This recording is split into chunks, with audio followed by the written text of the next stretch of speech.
To ask why y'all are here, there it is. That's it. Yeah, who said that? That's somebody after my own heart. That's it. So we're going to talk about that. We're going to talk a little bit about food and where it comes from and how we got there. I'm only going to spend about 10, 15 minutes or so just sort of talking about the history of food, because I want to let you know how I got there, how I got to doing this, and why I took kind of the time to figure it all out and that sort of stuff. So, but since this is the last talk in this series, and this has been a great series, how many of you have been to some of the other talks in the series? Yeah, there are a whole lot of hands. They've been great. It's been good. It's great to see people coming to the college, to see some of the neat things that are going on, some of the speakers. I love the theme, views, insights, and perspectives, right? We all have our views of the way the world is. Insights is an interesting one, that we all have we all have different experiences and things that we've done.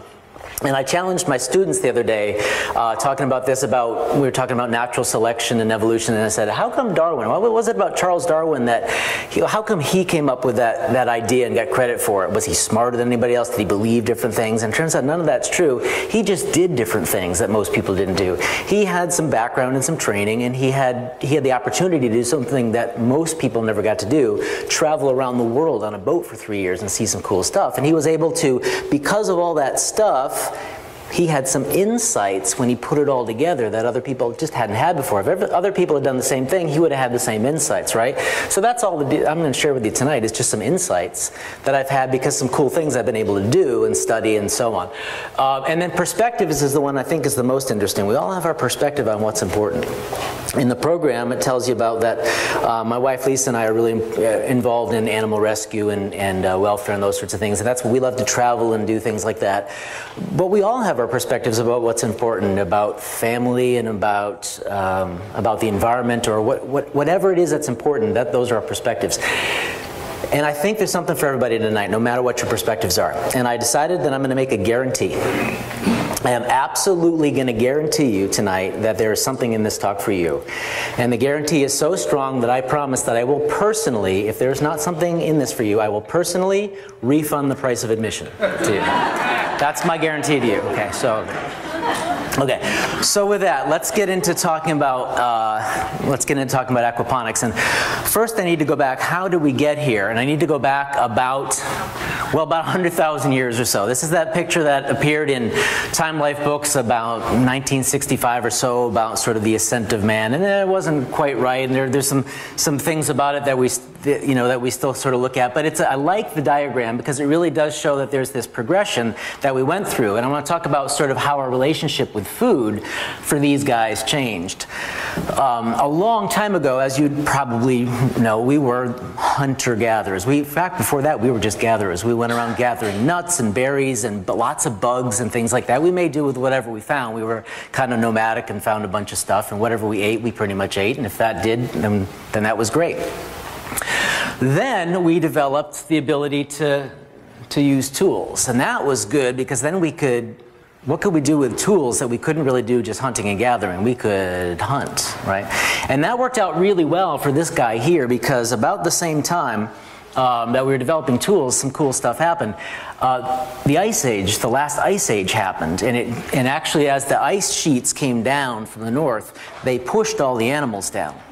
And that works out really well for a hunter who's trying to capture animals because they have nowhere to go. And so they couldn't escape across the land bridges and so on. And so hunting was really well. And actually we did a lot of it. In fact, a huge amount of our diet was meat back then. And what we're talking about is 30, 20,000 years ago, somewhere in that range. Now, that's not an excuse to head out to Outback and have that 22-ounce cattleman's cut. Because the average life expectancy for those guys was probably about 25 years. And if you're only living 25 years, go ahead and eat all the meat you want to, because something else is probably going to kill you before heart disease or something like that. It turns out that we are not, although our diet changed in pretty quickly, our physiology hadn't, our genetics hadn't changed yet. So we are really omnivores. We're meant to eat a variety of things. We ate meat for a long time, but then about 12,000 years ago, give or take, and if there are any historians or anthropologists here and I'm getting these numbers wrong, bear with me, I'm just a humble biologist. All I want to know is, how does this stuff relate to our relationship with food as biologists? And so when I look at these questions, I'm not looking at the specific dates, but just how did we get where we are, right? So what happened is when those ice sheets went away, let me back up here. There we go. Oh, and I did have some cool pictures here. Sorry, I forgot about this. We know that we ate a lot of meat back then, by the way, because we have all these cool cave drawings and things of hunting and finding beef, and that was really important to them back then. But here's what happened. The ice sheets left, and obviously this isn't a picture from a very long time ago. This is a modern picture. But I love the image because it shows what was left when the glaciers left, that where the folks were living. It was dry. And the animals weren't there. They could escape to the north, and they had to kind of go back to hunting and gathering and so on. But something else really neat happened about this time too. The things that survived really well were these things that could, even though they dried out, they would survive for a year until the rains came again. And these, of course, are the things that produced seeds and stored lots of energy in those seeds so that they could grow when the rains came back. And what I've shown here, this is teosinte. This is a grass, essentially, that was about 10,000 years or so ago, was the thing that was domesticated into maize, and eventually now it's what we call corn. And it took a long time to do this by selectively breeding these things and so forth. But this stuff was around, and if people could gather it, they got enough energy to survive. And this is, a long time ago. But what's better was we did start recognizing that if we planted the seeds, we could actually cultivate it, and we started gardening. So instead of being these nomadic people that kind of moved around and were hunting and gathering all this, we started to settle down. And you see kind of a nice progression in some of these paintings here of how we went from small groups to larger groups to villages where we started having division of labor, and we really started growing. We really developed agriculture, and this happened in a bunch of different places. It happened. The story goes that it probably happened primarily in what we call the Fertile Crescent. That's that area kind of in the western part of what we call the Middle East now. And we see lots of evidence that probably happened there with tools and so on. But there's some discussion that maybe it happened in several different places around the world, and that's okay. I'm going to let those folks argue about it. It doesn't matter where or when it happened, but it did happen. That we had a lot of agriculture going on, but we were also, about the same time, domesticating animals. Rather than hunting, we figured out that we could corral them, and I love some of these pictures showing the cow corrals there and so forth. And really we start to see animal domestication, right? We actually see that they're literally taking care of the animals, and I even love some of them where we're seeing animal husbandry, right? We're seeing the calf here, we're seeing milking going on there, and this is my favorite one that it actually shows. If you look at that bottom image, we're now using the animals for labor too, for farming, for agriculture. We've tied the two together, right? So this happened a very long time ago. And actually, honestly, not a lot changed in thousands of years. That was our relationship with food. A lot of us were growing food. We were using animals, working the fields, plowing the fields. There were more of us. Now that we're settled down and we've got food and we're stable and so forth, our population started to grow a lot. But our relationship with food pretty much stayed the same. And then something happened. We had, at this time, early, when we were still using animals and so on, our main source of power was to burn wood. We kept warm by burning wood. Wood actually it's made of particular high energy molecules that the plants take energy from sunlight, and they take carbon dioxide and water, and they store it in these high energy molecules that are in wood, and we can release that by burning the wood and do a bunch of things. But it wasn't really good. It didn't help this guy out for farming. But then what happened? What revolution happened? I heard it, the Industrial Revolution, right? What we discovered is there's a whole bunch of ancient wood, fossilized wood essentially, that's under the ground in the form of oil and coal and natural gas that's down there. And if we can dig that up and we can burn that, we can release a tremendous amount of energy that we can use to do things, right? And that really fundamentally changed our ability to do a whole lot of things, great things. This is really when human civilization took off, right? I'm not going to talk about the downsides of some of this that, of course, you all know, right?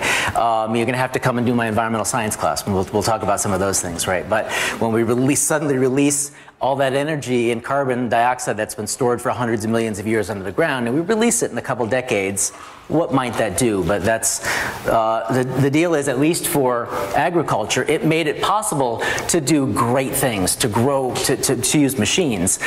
And additionally, some other stuff happened. So, anybody recognize, anybody around when Norman Borlaug was doing his thing?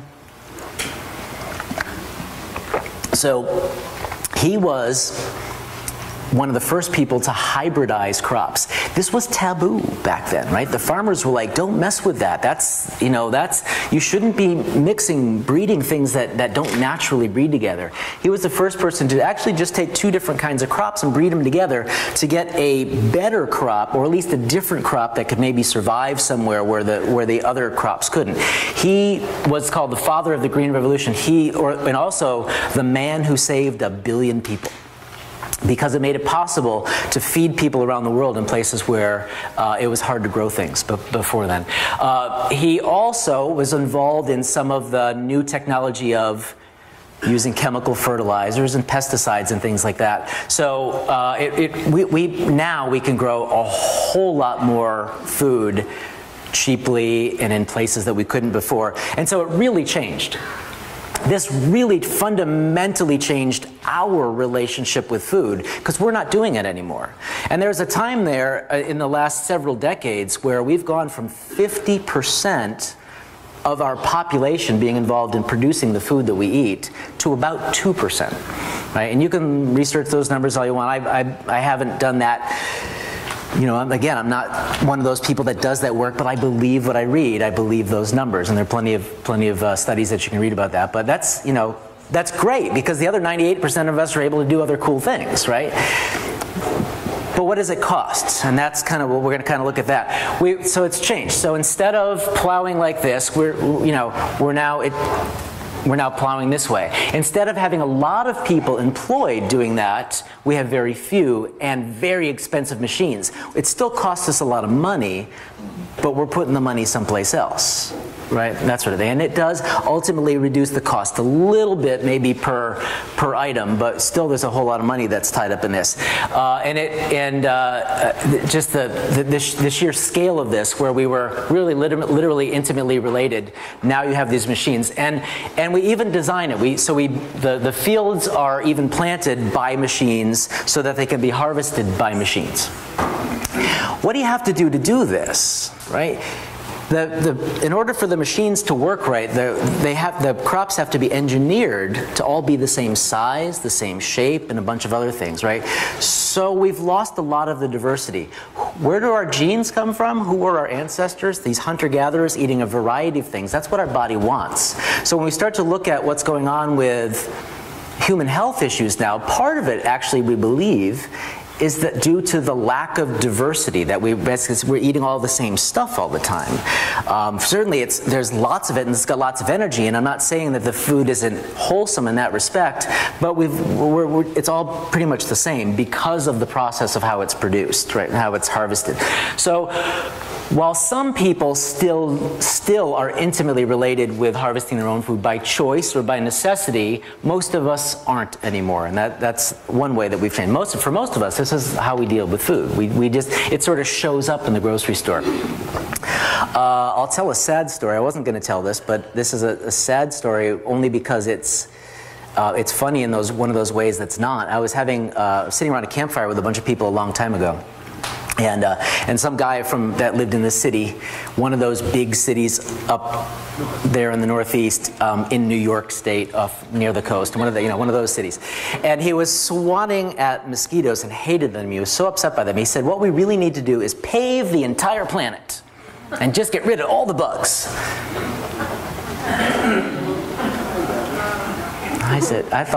I didn't even know if I should say it. "Dude, do you have any idea where your food comes from?" And I said it. Oops, did I say that out loud? And he said, "Well, from the grocery store." No. So there is a disconnect. There is a fundamental disconnect with a lot of people about where the food really comes from and what's necessary, and the fact that you can't grow it without insects. We can't grow things without pollinators. We can't, right? There's this natural process that's involved in growing the food. So I went to Publix just last night, and I said, where does all this food come from anyway? And I kind of looked at a few labels. I know you can't see these from out there, but I'll tell you that I found food from pretty much every country in Central and South America. Now, of course, some of that, it should be growing there. You know, you've got plantains and name and a bunch of cool stuff like that. But even some of the stuff that you know, doesn't have to be grown in other countries, is coming from long distances from the country, from this country. For instance, this blew my mind. We've got basil, sage, and chives, all of which, by the way, are grown in my backyard, in these pretty plastic packages hanging there on the shelves for, I don't know, $3 or $4 or whatever it is. And on the back, it will tell you that they are sent here from California. Why in the world do we ship stuff from California when people can be grown in their backyards? And then the lettuce was another one, right? Romaine lettuce grows like crazy, but you put it in a pretty package and you ship it all the way from California. What does it take to get a plastic package of lettuce from California? Can you picture that for a sec? You got to grow it. You take all the fuel and all the tractors and all that stuff to grow it. You've got all the manufacturing process for this plastic thing. Then you've got to build the boxes, and you've got to build the trucks, and you've got to, I don't know if you put it on trucks or airplanes or trains or whatever, you got to use all that fuel to get it here and then unload it and then ship it from wherever you know, I could go on and on. You get the point. I got this growing, we have this growing in our backyard. Right? It's taken, not only is the food, and I don't know what it takes to keep it fresh along the way either, right? But the point is, wow, is this really sustainable when we're shipping food? It's cool that we can grow stuff all over the place, and I'm not saying I'm completely against this.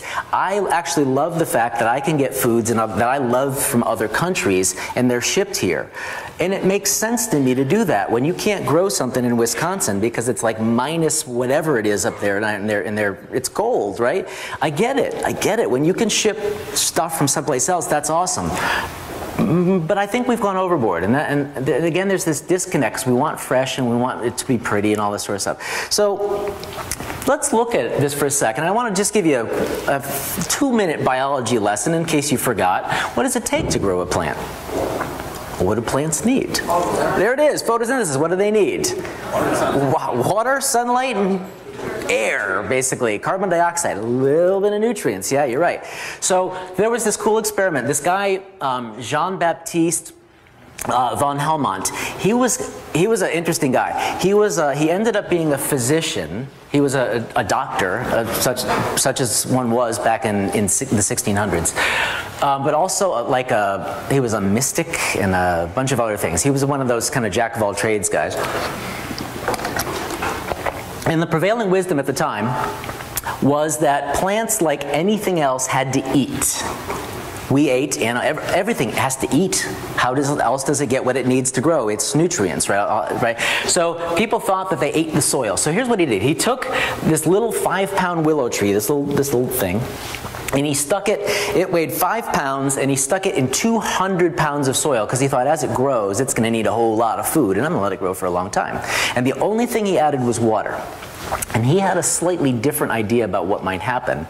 And he was kind of trying to show his buddies that they were wrong about the whole soil thing. And so he let it grow for 5 years.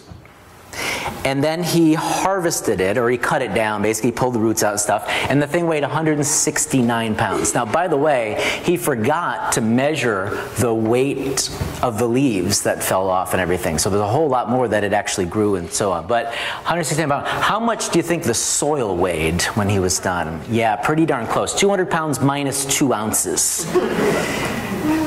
Now his conclusion was, since the only thing he added was water, was that plants get everything they need from water. And it turns out that's actually not right. But for 1600 it was pretty good. What he showed was they get, from photosynthesis, they're getting most of what they need, and not much of it is actually coming from the soil. So photosynthesis is basically just that, like we were talking about. Carbon dioxide, let's do it this way, carbon dioxide and let's go back here too, and water basically are what are necessary. Energy from the sunlight is used by some cool chemistry in the plants to take these low energy carbon dioxide and water molecules and tear them apart and reassemble them with the energy that came from the sunlight into sugars, into high energy molecules. Now plants do that because they're going to need the energy later on. they're going to use it, they're going to store it. That's why they do it. They were the first things that evolved on the planet because they could do that and they could spread out and they were really successful and so on. Animals came along later on because we could start to eat the plants. We didn't have to make our own energy, right? But they stored it, and so, and they released, by the way, oxygen as turns out it was a toxic byproduct at the time. Other things, again, sort of evolved to be able to use that high energy oxygen molecule for cellular respiration and made some other cool things possible, right? But they're storing sugars. Where do they store them? How do they store these sugars? And they store them in all the great things that we love to eat. They store them in the leaves, or they store them in the roots for later use, right? Potatoes or carrots. Or, this is really, I love this one, later on, plants actually needed, one of their challenges was, how do you spread out and stop, how do you keep your young from competing with you for the same stuff, in the same soil, in the same spot, in the same sunlight? You need to spread out, and since they can't move much because their roots are stuck there, they started putting sugars into these fruits where their seeds were, where their embryos were, and they tricked animals into eating. Here's a little meal. Here's a very pretty meal, a nice package of energy for you. Come and eat it, and then go away somewhere, and when you poop out the waste products, the seeds that are inside aren't digestible, and they're going to come out and they're going to grow someplace else. Brilliant, right? I don't think they sat around and thought about this, but they did it, and it's very successful, and we see that flowering plants and things are really super successful. But anyway, but this is the stuff we eat. Why? Because it's got energy in it, so that's sugars in it, and some other stuff. There's some other proteins and a bunch of stuff in here, right? So, but the question, I'm going to come back to this. If you've got something growing somewhere, and you need carbon dioxide and water and sunlight, not much else out of the soil, and you're going to grow this much stuff somewhere. This is soybeans, by the way, growing somewhere. If you got sunlight, you bet. Have you got air for carbon dioxide? You bet. But what don't you have a whole lot of necessarily? Yeah, the water is the problem, right? You got to water this stuff. You got to get the water from somewhere. So this is one of the things that we're going to talk about tonight about, is this sustainable? Is it really possible to grow stuff like this, in places? Now, this has been going on a long time. Those of you that were here for the talk on Spain a couple weeks ago, where Ms. Salmeron was looking at, she was talking about the aqueducts in Spain that were built by the Roman Empire to bring water in. Right? We've been dealing with this idea of irrigating agriculture for a long time. So there are these cool, huge structures, because this is a major problem if you're growing all your stuff in one place in huge fields and trying to feed populations and armies and all that sort of stuff. The Chinese are dealing with it now. They built the biggest dam in the world to dam, the Three Gorges Dam, to dam up the Ganges. And it was partly to solve a problem, and it's also for irrigation, a bunch of other things. Turns out that it's a big pain in the neck for them right now. They've got some other problems that it's causing, but part of it was water for irrigation to feed 1.3 billion people that live there, right? So, and we do it too, right? Obviously, you've seen these things. If you've driven around, you see these things that are spreading water. Well, where does that come from for us? And it turns out that we can grow stuff pretty much anywhere. We see these really cool crop circles when these things are sort of spraying around. Look where we're growing stuff. And this actually isn't in this country. This is out in the Middle East, but we can grow stuff just about anywhere as long as we get the water. Where does it come from? Some of it comes from rivers, and I heard somebody else say it comes from aquifers. A lot of it comes deep in the water. Now, when it comes from rivers, that's cool. We've got all this great water that comes from rivers. We just divert it to where we need it. This has been a battle going on for a long time out here in the western part of the country. How come? Because they're running out. Yeah, they're running out. Who owns the water? Is it the people up here?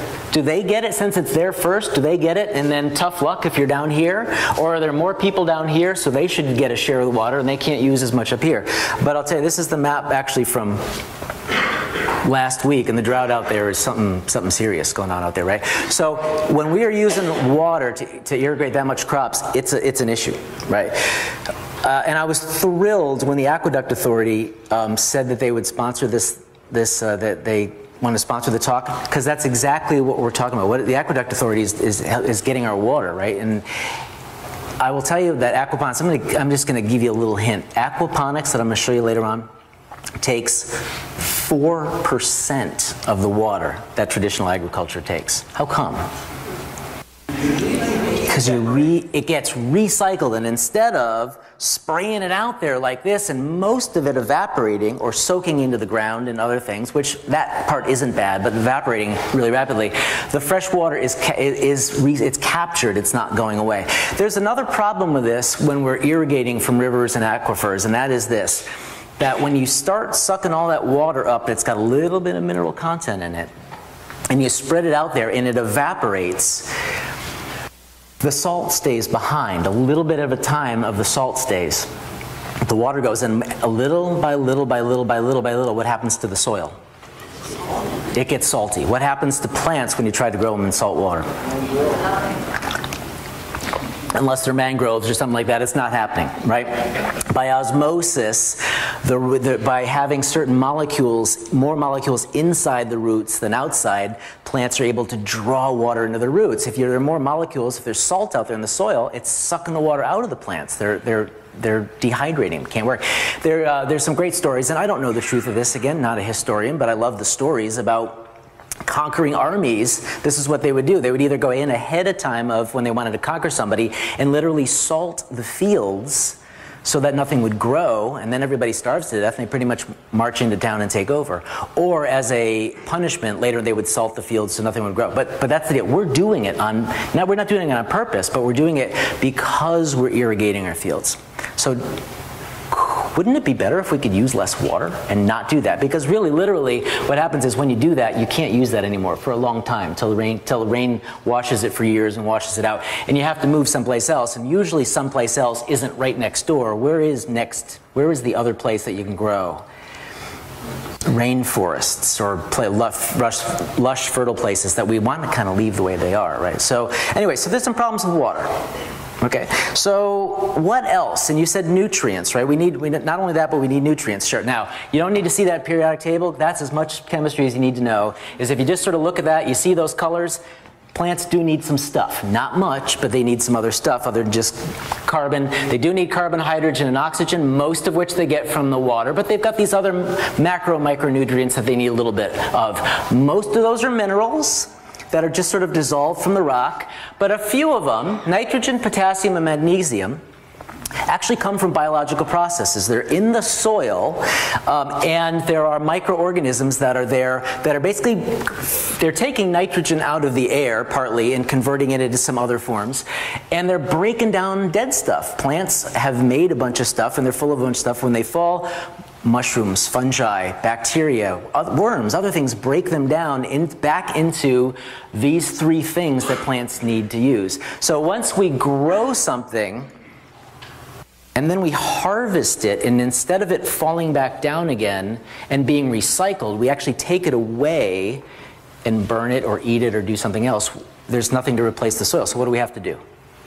Fertilize, yeah, piece of cake, right? And that's fine, right? We just take it. And that, by the way, if you ever wondered what the numbers are on your bags, that's what they're talking about. NPK, nitrogen, phosphorus, and potassium. The K is from selenium, the old, darn if I can remember if it's Latin or Greek now, but that's the original symbol K comes from that.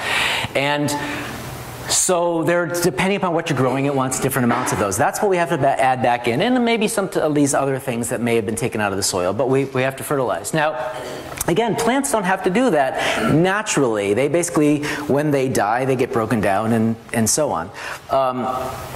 I love this. I just had to throw this in there because we were just talking about this in Bio 2 class the other day about there are plants that actually, since there isn't enough of that stuff in the soil, they live in sort of boggy places and that other plants have used it all up. What do? They actually capture animals, insects and things like that and get those things, the nitrogen, phosphorus, and potassium from them. Pitcher plants and Venus flytraps and things, they've evolved some cool mechanism to do that. But the point is, they've got to get not much. You're not going to get a whole lot for that big plant out of a fly or two.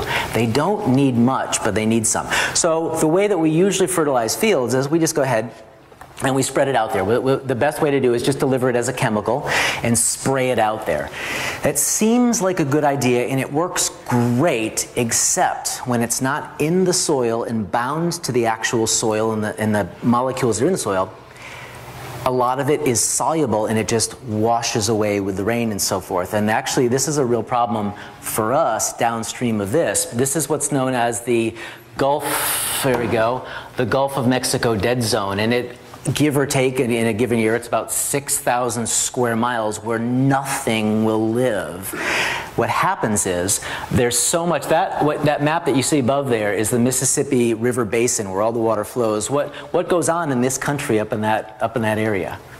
We grow, that's farmland, we grow a whole lot of stuff. And what happens is, we fertilize the fields, but a lot of it doesn't stay, and it seeps into the rivers. Even if it's not a whole lot, collectively it's a bunch.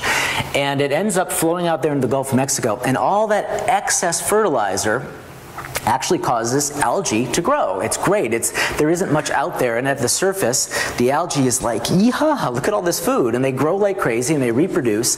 But then they also, what do living things do? They reproduce and they grow and they die. And they die and they get decomposed and they get broken down. And while that's happening, that uses up all of the oxygen, that process that's there. And so it leaves very little, it's all the oxygen at the surface is basically sucked out of the water.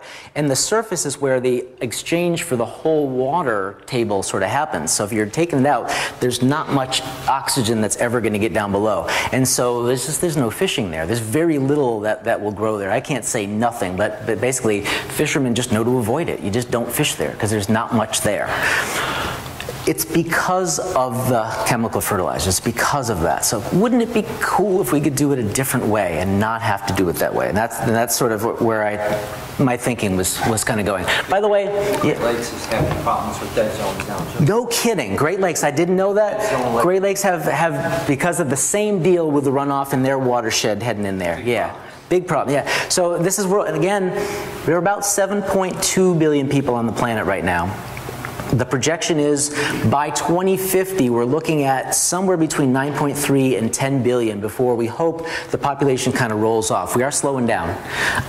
People, especially in more developed countries, we're having fewer children, and the population growth is, the population is increasing, but the growth is slowing down. But we still think there are going to be a whole lot more people on the planet, so we're going to need to be doing something to feed them. And so we're looking at more rather than less. So we're going to see more problems rather than less. Now, organic seems like a good idea. Sure, why not use, instead of the chemical fertilizers, can you use manure? The answer is yes. Is it better? Yeah, probably in a lot of ways it is. Basically, what this is it doesn't wash away as much. It traps it better. It doesn't cause this this flow of excess nutrients out. But there are other problems because you're using manure, right? And there are problems with E. coli and other things. And what have we all known that we have to do to our vegetables when we get them home? What's the first thing you do before you eat them? You got to wash them, right? I got to tell you a funny story. So Terry Schmida and Mike Heinz were over from the Citizen the other day, and they were to do that story that was in the paper a couple days ago, and Mike's doing his thing, taking pictures, and I'm just reaching in the garden, and I just grab I snap off a thing of celery, and I hand it to Terry, and I'm like, here, man, if you like celery, here, have some of this, take a bite, right? And he's looking at it like, are you crazy? You haven't watched that thing, right? And then I realized he didn't even say it. He didn't say that, but what he said to me was, you don't even have to wash that, do you? And I said, no, I don't. Why would I? See, there's nothing on there. There are no pesticides. There are no chemical fertilizers. There's no manure. There's nothing on there. It's natural, right? So we were cutting up cucumbers and we're eating all kinds of stuff. That was coming out of there. But the idea is we do have to be careful even with organic stuff because of these things, right? But the deal is that we're fertilizing. Okay, so I'm gonna get to another. I promise that we're going to get to the C in the aquaponics here, but I wanted to talk about another one because this is on everybody's mind. I'll bet half of you are here because this is on your mind. When you grow stuff like this, with this much stuff together, packed together, what organisms love this? Pests love this because it's a feast for them, right? So we do have some pests that we've got to deal with, and it's not like we used to have a whole bunch of people out there checking it and dealing with the pests or dealing with the weeds and hoeing them. Now we've got these huge machines that are dealing with this whole thing, so we've got to deal with those. So what do? We spray. We develop chemical pesticides and herbicides to deal with these things that kill them. They're toxins, they kill them. Ideally, they don't harm us. We try to target a particular pathway, a particular chemical pathway in the organism that we're trying to get rid of that won't harm us or other things that we care about. Ideally, that's the way that it works. You know, I don't want any of these guys' jobs, to be honest with you. No, even if it's safe, you know, at those levels, it can't possibly be safe. But the idea is, this is deadly stuff. This is stuff that kills stuff that we're putting on. Now, it's okay, because you know, we can wash it off, our vegetables, right? We don't have to eat it. Yeah, we used to be able to. Yeah, I hear you laughing, because you know what's coming next, right? And you are not going to hear me necessarily say bad things about this, because I don't want to throw the baby out with the bathwater. There's some good things that have come out of genetic engineering.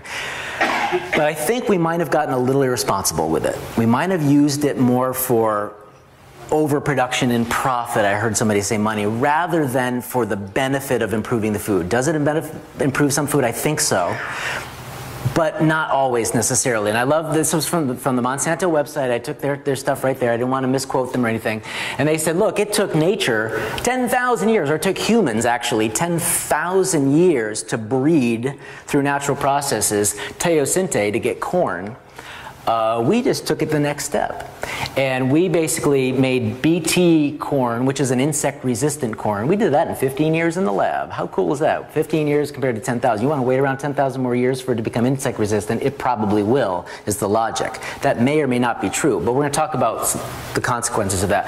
I love it. They are now putting some of the products they've developed for corn and soybeans and other things have multiple resistance in them, not only to insects, but also to herbicides, so that they can spray herbicides and so on. Again, this is actually a good idea. I don't want to say that, you know, I've heard some awful things about these technologies and things, and that's a great debate. That's a great discussion we should be having.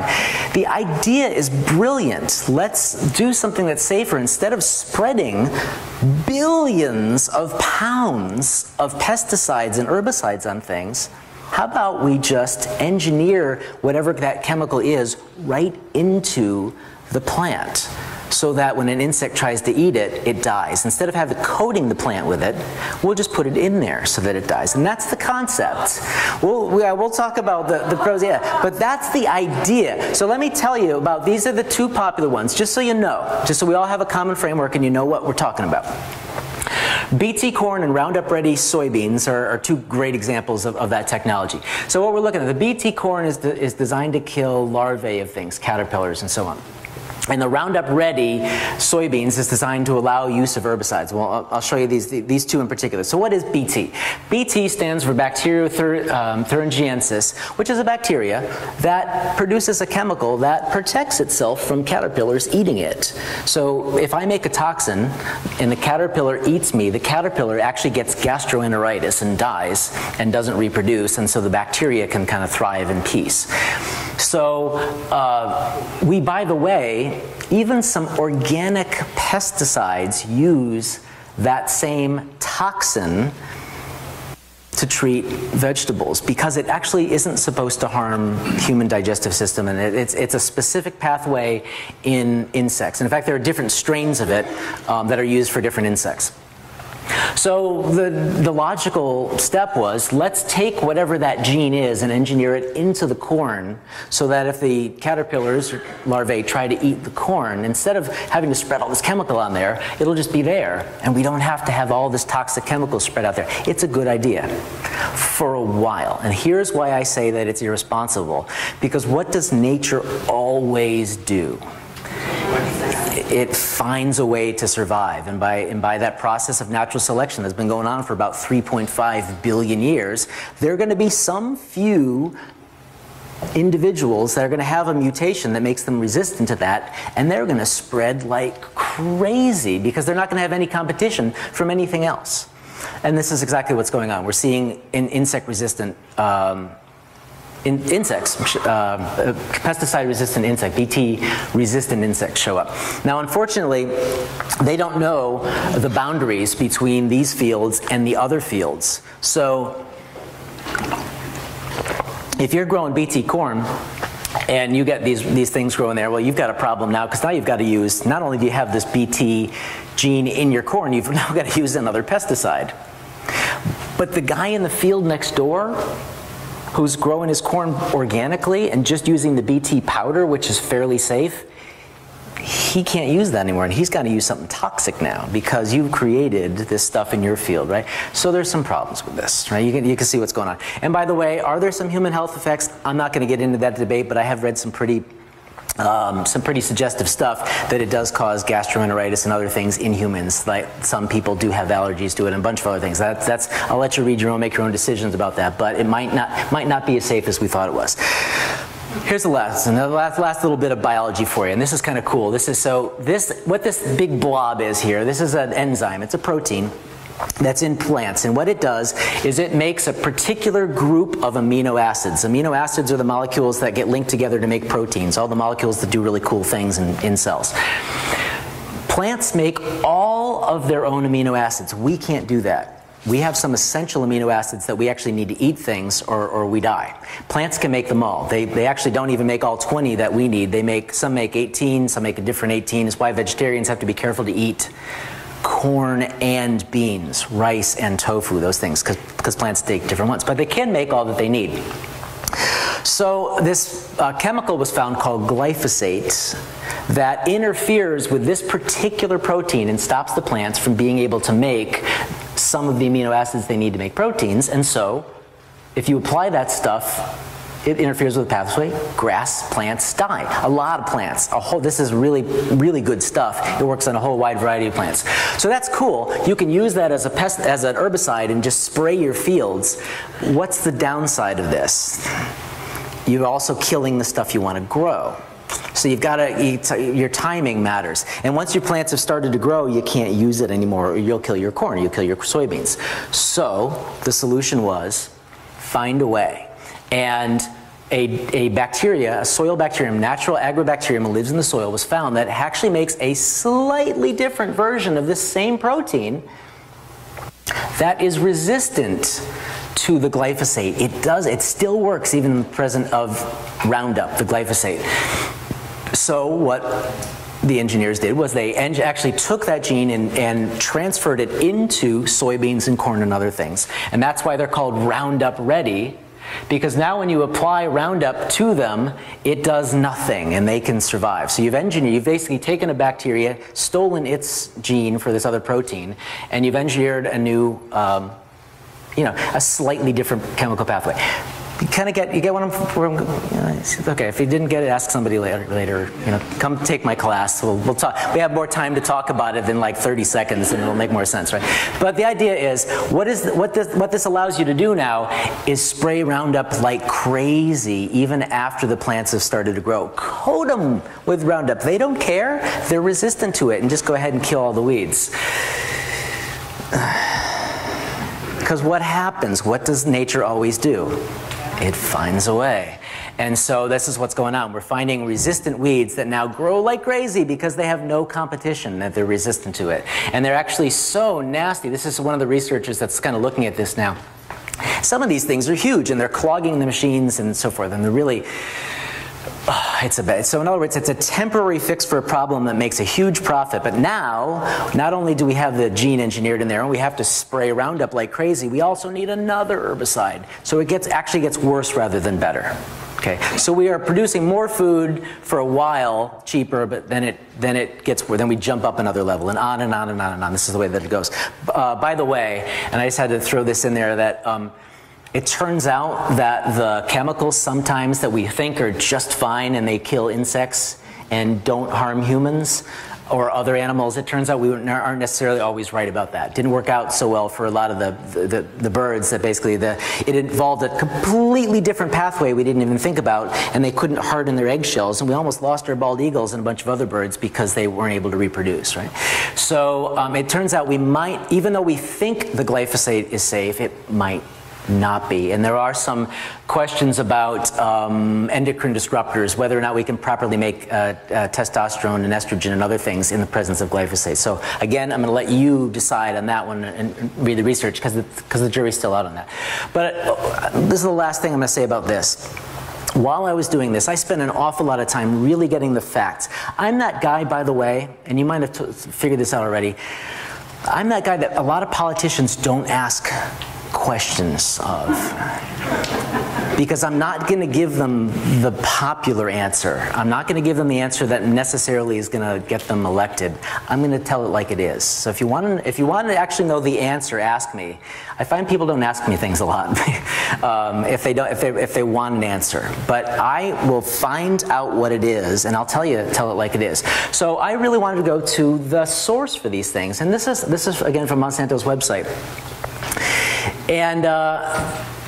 And so some of what they said is pretty good. Some people believe the correct answer to our challenge is to move backwards in time. I was offended immediately when I saw that, because they're talking about me. Toward an agricultural system that relies less on human innovations and more on human labor. Yeah, guess what? I'd like to see more people working in the fields and being employed doing that and not have to use all those chemicals and so forth. That seems like a good idea to me. Instead of spending I don't know how much money on those big machines, let's put some people to work. I think that's a pretty good idea. But the other thing is, they said agriculture has benefited more from technology and the people. It's true. I cannot argue with that point, but this is where I took offense. The people who grow our food have sought new ways to improve their own lives. Yes, they are growing more with less. But it also says, and ours. And I'm not sure that that's true. I'm not sure that our lives are better with the things that have been engineered into the plants and so forth, right? Okay. What they said is, we believe agriculture should be improved. We're going to keep doing this. They actually want to double production of a whole bunch of things through genetic engineering and so forth. And it's an arms race against nature that's going on. And they said, because this is the best way to do things. It hasn't always been the case, right? Let's face it, there are a lot of things that we thought were good ideas, whether they were drugs or medications or technologies, that didn't turn out to be such a good idea. And I'm just going to leave it with that. The idea is, I'm not scared by the idea, but I'm not convinced it's the right thing to do. Just because we can doesn't mean we should. You're starting to see where I got to where I am, right? Looking at all this, and because this is the deal. This is where we are. This is how we grow our corn. This is how we grow our soybeans. 90%, give or take, of all of our major crops are grown with genetic engineering and these things, right? We can't get away. We're all fighting for, not we're all, but a lot of us we really want to see labeling. What's genetically modified and what isn't? But there's a lot of resistance because so much is, right? I'd like to know and choose and select. That's a really difficult thing. I haven't even talked, we don't even have time. Again, come take my environmental biology class and we'll talk about the fact that in order to grow chickens or beef, it takes a lot more of the food to feed them to get the same amount of energy for us. By the way, it takes somewhere around 7 to 9 pounds of food to produce a pound of beef. It also takes about 3 to 5 pounds of food, of plants, to produce a pound of chicken, right? So eating protein, the less protein we eat, by the way, is a lot better for the planet because it takes less land to do that. By the way, I want to tell you something about agriculture. How much do you think, how do you think fish stack up with this? Do you think that they need more or less food? Yeah, less. How come? They don't have to stand up. You got it. That's it. Y'all hear them? They don't have to stand up. The fish don't have to actually walk around and use all that energy against the force of gravity. They're in the water. They're buoyant. It actually only takes somewhere about 1.3 to 5 pounds of food to make a pound of fish, depending upon the quality and what you're trying to raise. So a lot less food for those, right? So I started looking at this and I said, what can I do? Right? Here I am, all our food's coming from these things. I don't even know what's in it. I don't even know. So what can I do as a guy who lives in Key West, and I can hardly grow anything in my backyard because it's so dry and I have to be putting all this water on it and everything, and I've hardly got any soil. And I was frustrated and I was dejected and I thought, man, I don't know. What am I going to do? And I got really lucky. Lisa was actually up in Miami training for a while, and I wasn't teaching. It was like the perfect time, and I was almost like on this little mini vacation for a week, kind of in between semesters. And what do I do when I'm on vacation? I go to science museums and stuff. I'm a geek. I am a certified geek. And I go and I see cool science stuff. And I went to the Miami Science Museum, the old one, the old my side, and they just happened to have there a hydroponics display. And I'd heard about this stuff, but I'd never seen it. Growing plants in water. And the idea here is that instead of having the water just irrigating and spraying it all out there and having to fertilize and everything, your plants are actually living, the roots are in the soil. And there are different ways to do it for different plants. But you use a nutrient solution and feed the plants, and it takes a lot less water because it's not evaporating. It's in a closed system. Really cool. And in fact, I'll tell you that this is California, but I will tell you this happens in Florida too. A major portion of our tomatoes in the United States are grown this way, are grown hydroponically, and lettuce is grown like this. That beautiful lettuce that you see, this is how most of it's grown. It's a really cool way to do it because it takes so much less water. It does take chemicals, though, because you do have to add the chemicals. But we're not talking about nasty chemicals like pesticides and things. It's mostly in greenhouses. These are the actual nutrients that we're talking about, those very few things that the plants need that we need to feed them. Carbon dioxide's free, sunlight's free, water's basically pretty available when you're not using a lot of it. So we do need to give them things. And if you have a cool setup and you're doing this on a major scale, you can afford to do some cool chemistry and only add back in what you need and have very little waste. If you want to do this at home, there are lots and lots and lots of places that you can get chemicals to do this in gallons or quarts or whatever. I mean, there are oodles of suppliers. And I got to tell you, when I started getting into this, I went up to Miami to look at some hydroponic stores up there to get some supplies and things rather than getting on the internet. I wanted to poke around and everything. And I did find out that it is true that hydroponics has a dark side. And you all know what I'm talking about by that laughter. Literally the dark side where people are growing things in their closets, right?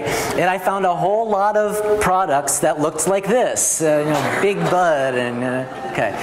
So let's just talk about the elephant that's in the room, right? It is true that you can use this technology to grow pretty much anything that you want to, and there are some people that will, grow illicit substances or whatever. But I will tell you that the truth is, that's sort of, we're talking a long time ago.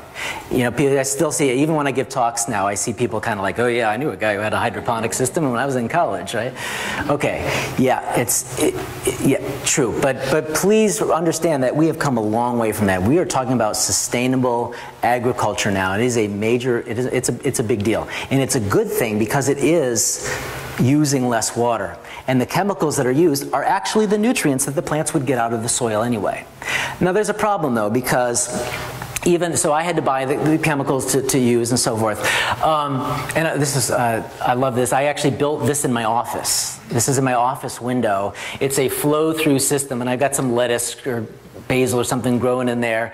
And this is out in the backyard. I just put a couple of PVC tubes, and the nutrients sort of cycle through this thing, and stuff grew like crazy. We had some lettuce and we ate some cool stuff. But when you're doing it on a small scale, there is waste, because the plants use some of the nutrients and then they don't use all of it. So you've kind of got to replace the whole solution every so often. So it's really expensive to do this, first of all, because of the chemicals, and there's still waste that you have to dispose of. So on small scale, a big scale, really good way to go. But for us here in Key West, it's not I was starting to think, nah, there's got to be something better. About the same time, by the way, I teach classes for our for a variety of our classes, obviously, but for our marine. Thank you. Yeah, it's marine. I was trying to come up with a whole name. Tropical ornamental mariculture. Rather than going out and stealing fish from the reef, let's grow them and sell them that way. Right? We're teaching our students how to do that for sustainability. So I'm teaching courses in aquaculture. And this has been going on for a long time. Salmon and shrimp and all kinds of stuff. But there's a problem with this too, because there's, again, from this, you feed them and it takes a lot of stuff, but there's also waste from this as well, right? And what he did, that waste ends up causing pollution and a bunch of other things. And Thailand's got some real issues with this going on. So here's what I discovered, and this is the cool thing. This is what you're here to see. And we're just going to spend the last little bit of time that we have here together, and I'm going to show you how I did this. Aquaponics is taking aquaculture, raising fish, feeding them, and hydroponics, growing plants in water in a nutrient solution, and putting them together into one technology that recycles the water in this way that you have to feed the fish. You do have to feed the fish, but again, remember, you don't have to feed the fish as much because they're buoyant and they don't take a lot of food to grow a lot. They produce waste like ammonia and other stuff. There are bacteria and worms and things that live in the media that basically you flood the water, the wastewater from the fish through a filter where the plants are living. There are bacteria that naturally convert the waste products into plant food. This is exactly what happens in your filters in your fish tank. It's why algae grows like crazy in the sunshine if you don't do water changes. The plants use that, they grow like crazy. And what are they doing for the fish? They're cleaning the water. They're getting all the toxic stuff out of the water, and that goes back to the fish, and round and round and round it goes.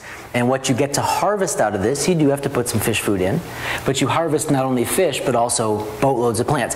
Why is it so hugely productive? You have to put in fish food, but you get out a gigantic amount by comparison. How come? Where does most of the energy and most of the stuff come from? I'll give you a hint. Sunlight and carbon dioxide and water, right?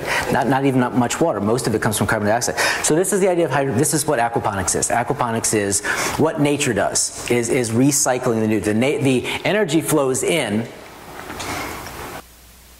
and we harvest that, and the nutrients kind of get cycled around. Now, if you just kind of do a Google search for aquaponics, you're going to find all kinds of setups, and I'll just show you there are a whole bunch of different ways to do this. Big scale, little scale, depending upon what you want to do, these cool kind of futuristic things, if you want to have one in your living room or in your kitchen. I love these. Lisa, yeah, right, cute. Who's going on the internet tonight, right? Yeah, Lisa's already said I want one of these for my desk. Right? These are pretty new. I actually reviewed some designs for these, which are really cool. Yeah, the little betta fish there. You got your whatever your basil and stuff growing in your kitchen. Cool, because that's recycling the nutrients. You just add the fish food, and that's actually what your plants need to grow. And most of the energy comes from the sunlight. It's a cool idea. Okay, so I wanted to do this though, not just grow a little basil in my kitchen. I wanted to eat some stuff. So I looked at some designs that people had, and you can do it this simple. I bet this system cost about 50 bucks to do this, and they've got all kinds of, they've got tomatoes and lettuce and stuff growing on, and probably some couple of tilapia or catfish are in that barrel or whatever, and it's growing stuff. Can you do it small scale and cheap? Absolutely. Barrelponics has gotten really popular. You take a used food grade barrel, cut it in half, and that's for your plants, and then your fish will live in the other thing. You do need to pump water. Now, by the way, the pumps for these things, they're about like that or smaller. This is an 11 watt pump.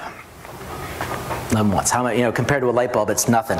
And in fact, my next step for my system is to power it solar. I'm going to put it on with a photovoltaic system and get it completely off the grid. It takes nothing to run, just because all you've got to do is just you've got to have the water circulating a little bit.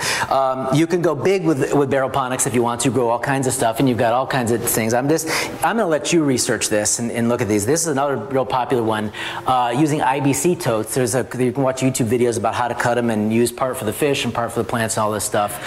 You go to Home Depot and get yourself some tubs and put them up there. Or you can spend a whole boatload of money and do something like this. And these custom-made things are like a couple grand for these. You can go all out and get it all kind of pre-designed and shipped to your house, and that's cool too. So there are all kinds of ways to go. And this one, I don't even know what that is. It was like a hot tub that somebody converted it as. I don't even know. I'm like, wow, that's not what I want in my backyard. Right? So this was more what I had the vision for my backyard. This is cool. I like this because it's green and it's kind of natural looking and so forth. So, but it's expensive. The different ways that whether you're going to get them shipped or built or whatever, so on. So, by the way, and I just had to throw this in there because it's so cool. How many of you are from out of town? A bunch. It's okay. Raise your hand. We won't chase you out. It's okay. You can do this just about anywhere. This is a guy that I know up in Connecticut. First, he started out with this greenhouse that year-round was doing this, that was doing aquaponics. Then he built this huge geodesic dome, and he's given a tour here. And by the way, I got to show you. This is a banana tree right here that 7 months later he had to cut down because it was punching through the roof. This is how much energy these systems produce. I mean, it's ridiculous the amount of stuff that you can grow with aquaponics because you're using energy from the sun and the natural products that are coming from the fish exactly the way nature designed, what the plants need to grow. This, by the way, is this geodesic dome in the wintertime, and this is the inside of it. How cool is that, right? He does some cool stuff. He's got some other technologies working on with different kinds of sustainable heaters and things like that, but it's really cool. And I'll tell you another story. Ask me later on in the Q&A part, and I'll tell you a cool, funny story about how code enforcement got called on. And it's anyway. So if I'm only going to recommend one book for you, this is going to be it, because this is the book that obviously everybody writing down. You'll find it. Just Google Aquaponics. Sylvia Bernstein wrote this great book. It's real. It's a paperback. It's about that thick. You get it at just about anywhere. And it tells you pretty much everything you need to read, to know, to do this. And so this is, I already kind of thought I had a pretty good idea of what was going on, but I read this and I looked at the kind of design that I wanted in the backyard, and I went to work. So I had been up there at my site, I saw what they did, I had tried the hydroponics thing. I had a little bit of time, and I started building. But I wanted mine to be nice, because as you can see, we live at the golf club. And the HOA probably wasn't going to want IBC totes in or blue barrels cut up in the backyard, right? So I got some lumber, and I built a box. And this was going to be my grow bed for the plants. And I lined it with plastic. This is a pond liner. Now, there are all kinds of discussions we can have about the right, safe materials to use, PVC and all these other things. The reality is, once these things degas a bunch, there's really not much coming out of them. So you kind of, it takes some while to get all that stuff out, but it's a whole lot safer than probably what's coming from the farmlands anyway with the chemicals and stuff anyway. So there is a trade-off there, but you can make your own decisions about that. But anyway, you can sort of see the process go through here. Filled up with water, and this was a beautiful day, because now my box is done. And the best part of all, it didn't leak. It held the water. It was so cool. I was like, yes. But I had a couple more things I had to do. So I actually had to build the other parts of the system. And I'm going to explain in a second what these all do. Because the scariest day of my life was the next day when I actually had to drill holes through those liners to put the plumbing in. And because if I ripped that liner, that was a bad day, and I just pretty much start all over again. But I got the plumbing in and all that worked. So I'm happy to share all of that with you. Just ask me and tell you how to do that. I'm going to show you here in a second how you actually do it in a glass tank. But here's the system, and let me show you what we've got here. This sump right here, this is the sump that holds water. And you can see right here the water is being pumped up and through this tube all the way up here into the fish tank right here. And what it's doing is basically just constantly filling the fish tank, but near the top of the fish tank is an overflow. So, and there's a pipe that goes down to the bottom of the fish tank, so the water that's overflowing is coming from the bottom. What's on the bottom of a fish tank? Fish poop. Yeah, fish waste, yeah. She said poop, she said waste, I call it poop, yeah. The fish poop is down there. And that's what the ammonia from the plant kills, and the fish, that's the food that the plants need. So that actually overflows, and you can see that overflow right here, flowing into this grow bed right here, and that's where the plants are going to be. Now, the plants don't want to be, most plants don't want to have their roots submerged all the time. They actually need to be aerated, and they need oxygen, a whole bunch of things, otherwise they drown. Some can, some can't. So you need a way for the water to flush up and down. And so there's actually what's called a bell siphon in here, and I've got one I'm going to show you. It's a really cool, simple device created a long time ago that naturally just allows this thing to flush every once in a while, and it flushes and it overflows back into the sump. Now, why would you go to all this trouble? Why not just go ahead and pump it from the fish tank? And some people do that. The problem is, if you pump it from the fish tank and raise the grow bed, your fish are freaking out because the water level drops down, right? So it stresses the fish a lot, and I really wanted to, I didn't want to do that to the fish. So this is a way to avoid that. The sump goes up and down, the grow bed goes up and down, but the fish are fine. So this is where the fish were going to be. I decided I needed to cover it because what else do we have out there at the golf course? We have birds. And I was afraid that we were going to lose our fish out there, so we covered it. Then I had to put in the actual stuff in the grow bed. And I've got plenty of this. I'll pass this stuff around so you can see this stuff. This is just expanded clay pellets. And the idea here is it's a lot of surface area for the bacteria and stuff to grow and hold the water and so on. And probably the most expensive part of the whole thing is this stuff. And there are different things you can use, expanded shale and so so on. And I'll tell you what, the best thing we can do, and I've got a website that I've created so that people can get in touch with each other. And if you want to kind of order stuff together and save money, maybe get a truckload of it shipped for somewhere, maybe that'll help out. But the idea is, this is the key, because this holds the bacteria and makes that possible for them to break down the fish waste into plant food. And so you have to basically fill the grow bed up with that. And by the way, I only ordered about half of what I needed, it turned out. So this was a picture when it was half done. And that siphon is in there, but you get the idea of what it looks like. All right, so then I didn't realize that I had only ordered half of what I need, but I had already ordered the fish. And I ordered a bunch of tilapia from Tilapia Depot. I swear to you, there is such a place. And it's right here in Florida. And they shipped me these blue tilapia, these beautiful little blue tilapia by FedEx, and they got there and they were beautiful. And we were all excited and look at our cool little fish and everything. And I thought, now we're animal people, remember. We love animals, we work for animals, we volunteer at the SPCA and the Wildlife Center and stuff. And I'm thinking, oh God, we're gonna name these fish. And we're never gonna eat them. And I'll tell you how that actually we ended up, that has changed. I'll tell you how that happened in a second. But they're beautiful, aren't they? They're amazing. All right, I gotta do this now. I gotta show you this, because this is just way too cool. So let me bring out, I'm not sure what we're gonna call him here. I think we're calling him Dinner. But there's, can y'all see him? If you can't see that, let me do this for you. Let me do some cool G-Whiz technology for you here. And see, there we go. So, yeah, that is a beautiful blue tilapia. That right there. And that was one of those little ones that you saw in the bag in July. And how long has it been now? 7 months, something like that. And he's getting ready to harvest. That's he's not the biggest one. We were out there in the backyard today trying to catch him, and he's big, but he's not. We have some bigger ones, so they grow fast. They grow really fast. So that's them.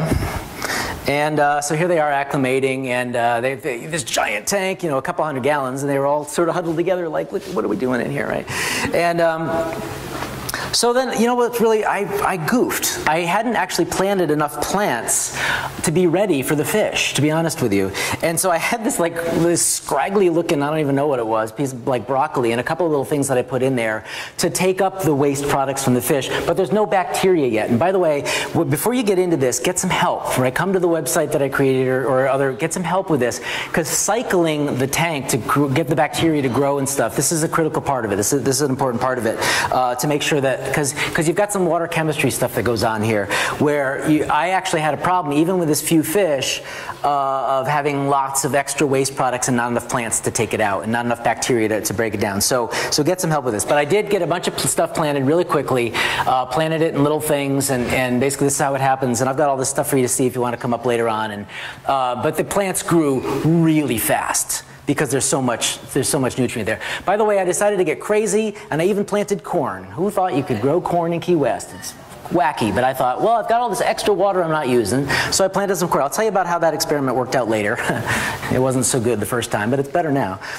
Anyway, so stuff grew, and it grew, and it grew.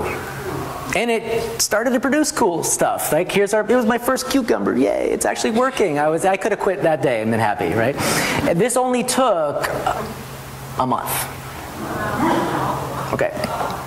It grows fast, and so were the fish. The fish were growing too, which is kind of cool. And we had to go away, so I even put in an automatic fish feeder to feed them, which is kind of cool. And at the time, this automatic fish feeder was fine. It's feeding little pellets and stuff. And we also, since we want to be all natural, not use pesticides, and not use other stuff, we decided to go natural with with our pesticides and use natural pest deterrents, ladybugs, right? And so we released some ladybugs, and I also, by the way, from Pennsylvania, I got some worms, some red wigglers from Uncle Jim's Worm Farm. There is such a place. Uncle Jim up there grows some worms. They're great red wigglers. And the idea here is that you want them in the soil to break down the old dead roots and stuff, just like nature does. Bacteria and mushrooms and fungus are great for stuff, but worms are even better at some stuff. So you got to put them in there. By the way, they're doing great. They're thriving. They love it. So they're in there. And by the way, also from our friends over at Mosquito Control, I got some gambusia, because I was concerned with that big sump of having that exposed and having a mosquito farm out there too, right? So I put some gambusia in there, and they are breeding like crazy, and they're keeping track of the mosquitoes and so on. So it grew, and it grew, and it grew, and it grew, and I would have been totally happy if it just, now at this point, by the way, let's get into kind of what happened at this point. Even the corn's growing, look at that. Here's harvest phase 1. Here's the first stuff that I took out of here. The cucumbers grew, and they grew, and they grew. Look at, I mean, these are all cucumbers here. We had more, I didn't even know what to do with all the cucumbers that were growing out of this. And all I'm doing is feeding the fish a little bit of organic fish food, and all this stuff's growing like crazy. And the squash grew, the zucchinis grew, and I harvested a bunch of stuff. And the summer squash grew and grew and grew and harvested. Right? I don't have pictures of all the stuff.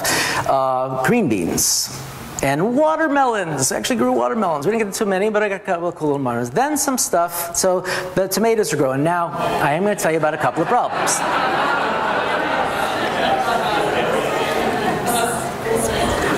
Cool. Got it. So, we don't have key deer here, but we do have some other things. So, here's the first time I noticed I had a problem. Can you see him? Oops, yeah, here he is, right? And then he brought a friend. Yeah. And then they started hiding from me. They're up there. There's one over, anyway, they're up there. So, and here was the thing. I had another problem that I don't have pictures of, but here's the deal.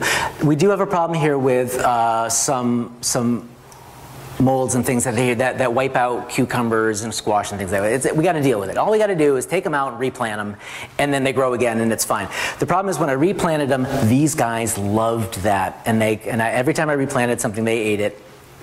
So what I did was instead, I just, oh, by the way, yep, I had, yeah, they're beautiful, but man, they eat tomatoes. But the problem is, luckily, the tomatoes grow faster than they do. So I just let it go. I said, let the tomatoes go, let the basil go, because the iguanas don't like that. It's too pungent. And so, I know Dr. G is upset with me because we're going a little longer than I thought I was going to go. Do y'all care?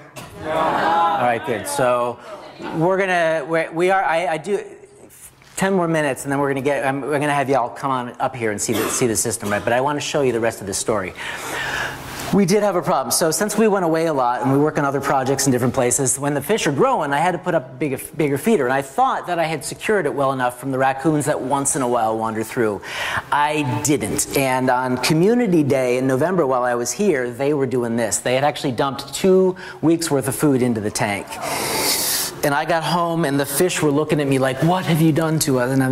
And so really, really rapid. This was one of the worst weekends of my life. And Lisa and I spent the entire weekend, like 48 hours, doing water changes and moving the fish around and everything. And the deal is, the bad news is, we lost a couple. We lost 7 of the 60. Not bad. Not bad to lose that many. And the good news is that most of them were fine. And they're fine, and here's one of them, and they're all fine. So, but it did mean that I had to sort of do some reinforcements and you know, really lock that thing up and everything. But here's the other thing that it did. I cooked them. I'm not just going to let them go to waste. So I filleted them and I cooked them, and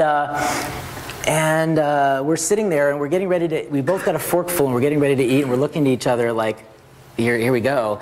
And we ate it and we looked at each other and said, "Oh my God, this is delicious." And so we're not naming them. Yeah, their fate is sealed. So anyway, so this stuff grew, and it actually worked. The iguanas left. They didn't like that stuff, and I was able to actually start planting some other stuff. But with all that nutrient in there, even though I got most of it cleaned out, look what happened. The tomatoes went crazy, right? And so while this is going on, we had to actually go away for a trip, and we flew away to some, you know, like nice snowy cold places. And when we got back, this is what we had. It had gone crazy, and the tomatoes had just gone insane. I had more cherry tomatoes and heirloom tomatoes than I knew what to do with, and so on. So, but now I could open like a spaghetti sauce factory, right? I got tomatoes and basil and about nothing else. So I did have to clear it, to cut it back, and I really cut it back, and I really cut it back some more. By the way, with all the cherry tomatoes that fell down, I had thousands of tomato plants. If anybody wants tomato plants, just send me an email. I got more than I know what to do with these great tomato plants. So anyway, really cut it back, and so it allowed me to start planting new stuff, lots of new seeds, and planted a whole bunch of new stuff. Harvest phase 2 recently, and where we are, this is kind of getting us to now, today. So this is kind of what it looks like, and you can see celery, and you can see, if you haven't had kohlrabi, this is delicious, by the way. And I'm going to just, well, I'm not going to show you this because in the interest of time, I've got a whole bunch of stuff here. I've got cucumbers and kohlrabi, and look at, you got to see this one. This is what I think I'm prouder of this than about anything. The Swiss chard grows like crazy, right? So there's a feast back here. Come on up later on and have that. But the idea is we're harvesting a bunch of stuff. The Swiss chard, cabbage. I actually managed to get a cabbage. It looks like a cabbage. I was so psyched. Broccoli, yes. First set of broccoli coming out. So green beans, all kinds of stuff are coming out. Even look at the little teeny watermelon coming back. I love that, right? Now, love this. This is not a bad sign. Insects. Here's the deal. The ladybugs are breeding. They have established a colony. They're doing their thing. Nature is working. And they're controlling the bugs, as are the spiders doing their thing. Now it's its own little natural ecosystem. We're only talking since July that this is going on. I was worried about all those blossoms going to waste because we have very few pollinators, but the bees found it. Look at these little guys right here. And not only that, but they come and get a drink of that nice, fresh, clean, cool water every now and then. I watched this little bee sitting there waggling his little butt, getting a drink. It was the best day of my life. And the worms going crazy, right? So the thing is working. I want to tell you this. I'm here to tell you that it works. That if you want to do this and you just put a little time and effort into it. By the way, I walk out, I get home, I pet the cats and stuff, say hello to Lisa, and then I'm out in Eden, basically looking at what's blooming and so forth. So it works. And by the fish, by the way, they grew and they grew and they grew, and we're getting ready to harvest them now. The corn experiment, just real quick. The first time I did it in the water, it didn't work well because the roots, they don't like to be that way. So I actually built a new structure, got them up, and planted them.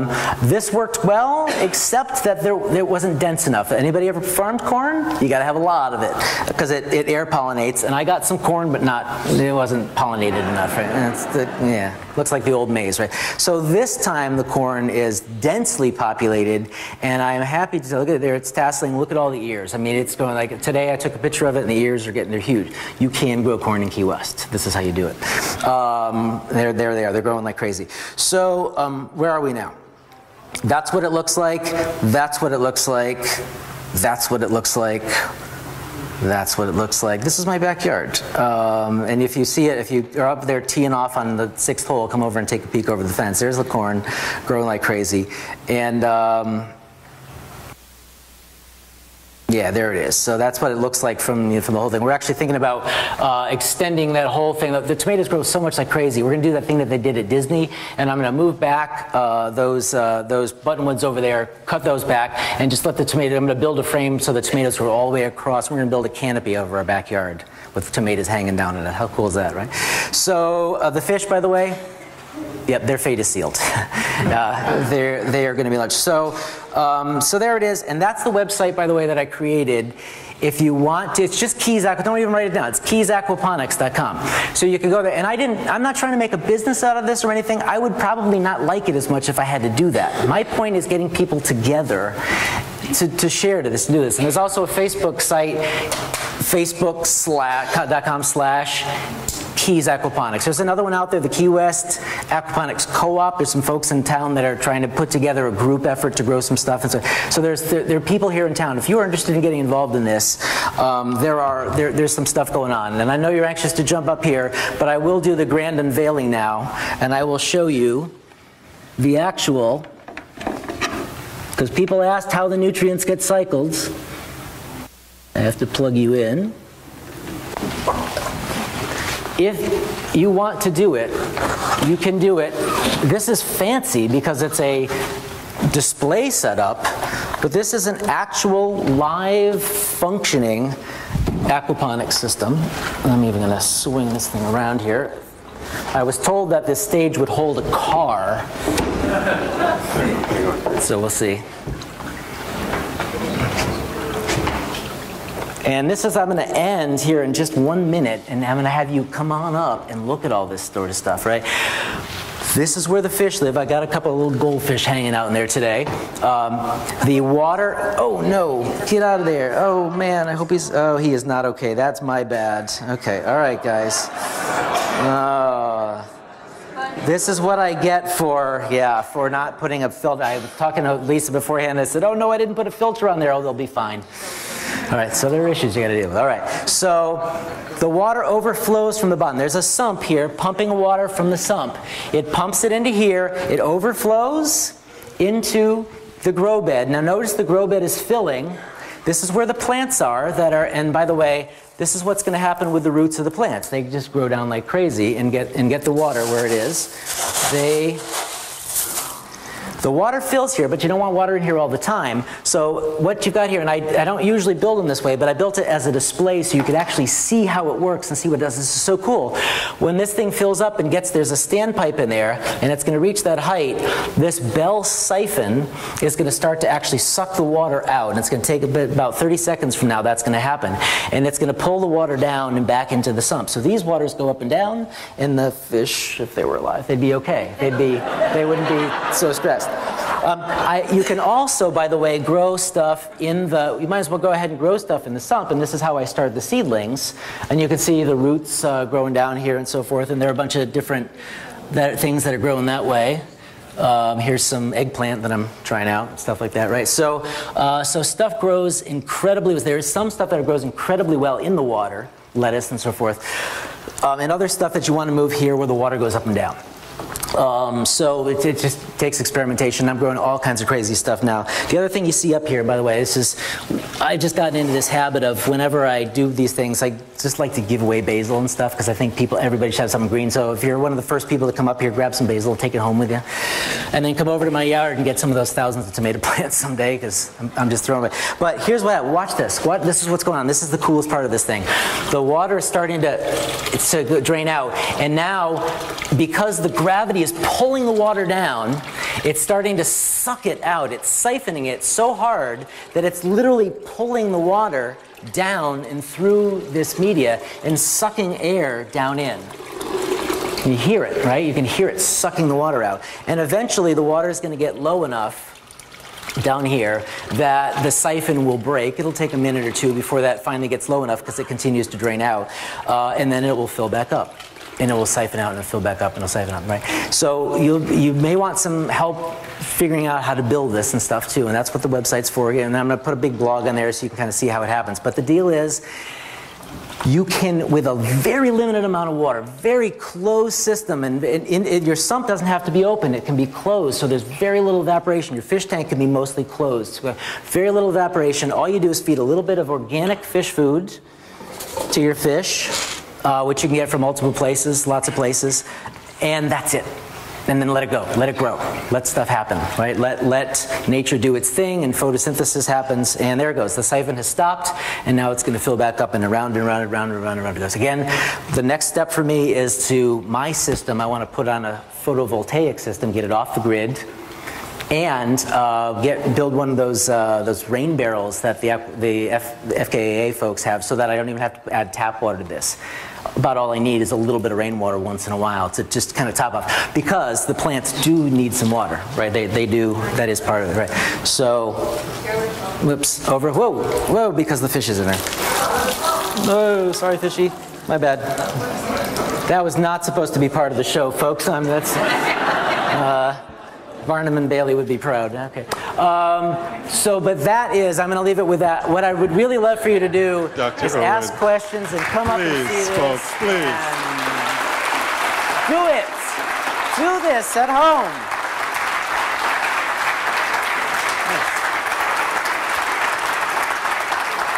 George.